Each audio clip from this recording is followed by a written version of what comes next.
সফলভাবে শেষ হয়েছে নেইমারের চিকিৎসা। মাত্র ৩০ দিনেই মাঠে ফিরবেন ব্রাজিলিয়ান তারকা। জাতীয় দলের হয়ে খেলবেন বিশ্বকাপের আগে। এমনকি নেইমারকে বিশ্বকাপে পেতে ব্রাজিল জাতীয় দলের চিকিৎসক দিয়েই নেইমির ট্রিটমেন্ট করা হয়েছে। নেইমির অস্ত্রোপচার ও ফেরার সময় নিয়ে থাকছে প্রতিবেদন। ব্রাজিল ও সান্তোসের ফরওয়ার্ড নেইমার জুনিয়রের বাম হাঁটুর মেনিসকাসে অস্ত্রোপচার সফলভাবে সম্পন্ন হয়েছে। ক্লাব ও মেডিকেল সূত্রের তথ্য অনুযায়ী পুনর্বাসন প্রক্রিয়া পরিকল্পনা অনুযায়ী এগুলো মাত্র ১ মাসের মধ্যেই প্রতিযোগিতামূলক ফুটবলে ফিরতে পারবেন ৩৩ বছর বয়সী এই তারকা।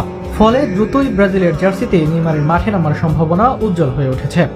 তার ক্লাব সান্তোস এক আনুষ্ঠানিক বিবৃতিতে জানিয়েছে, ব্রাজিল জাতীয় দলের প্রধান চিকিৎসকই নেইমারের অর্থোস্কোপিক অস্ত্রোপচারটি সম্পন্ন করেছেন। এর আগেও এই চিকিৎসকের তত্ত্বাবধানে নেইমারের পায়ের ফ্র্যাকচার এবং ২০২৩ সালে হওয়া গুরুতর অ্যান্টেরিয়র ক্রুসিয়েট লিগামেন্ট এসিএল ইনজুরির চিকিৎসা হয়েছিল। সর্বশেষ অস্ত্রোপচার সফল হওয়ায় পুনর্বাসন পর্বে কোনো জটিলতার আশঙ্কা দেখছেন না ক্লাব কর্তৃপক্ষ। চলতি মৌসুমটি নেইমারের জন্য ছিল শারীরিকভাবে ও মানসিকভাবে কঠিন। দীর্ঘদিন ধরে হাঁটুর সমস্যায় ভুগলেও দলের প্রয়োজনে মাঠে নামেন তিনি।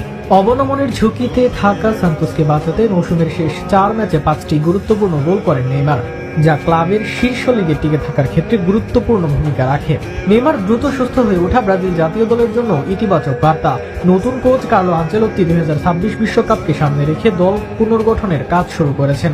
১.৫ মাসের মধ্যে পুরোপুরি ফিট হলে নেইমার আবারও জাতীয় দলের পরিকল্পনায় গুরুত্বপূর্ণ নাম হয়ে উঠতে পারেন। বার্সেলোনা ও প্যারিস সেন্ট জার্মেইনের সাবেক এই ফরওয়ার্ড ব্রাজিলের ইতিহাসে সর্বোচ্চ গোলদাতা, ১২৮ ম্যাচে ৭৯ গোল। তবে ইনজুরির কারণে গত ২ বছরের বেশি সময় তিনি জাতীয় দলের হয়ে মাঠে নামতে পারেননি।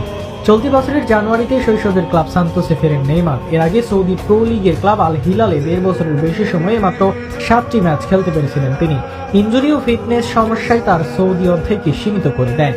নেইমারের সঙ্গে সান্তোসের বর্তমান চুক্তির মেয়াদ শেষ হবে চলতি বছরের শেষে। তবে নতুন চুক্তি নিয়ে দুই পক্ষের আলোচনা চলমান রয়েছে। সফল অস্ত্রোপচার ও সম্ভাব্য দ্রুত প্রত্যাবর্তন নেইমার, সান্তোস ও ব্রাজিল সব পক্ষের জন্যই স্বস্তির খবর।